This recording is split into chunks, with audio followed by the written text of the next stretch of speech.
Blessed Sunday, everyone. It's January 19, 2025, and it's a beautiful Sunday morning.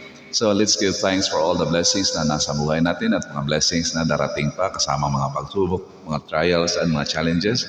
This makes our life more beautiful, wonderful, and exciting. At siyempre, huwag natin kalimutan pasalamatan yung mga taong tumulong sa atin during our trials at sa mga marites dun sa paligid natin.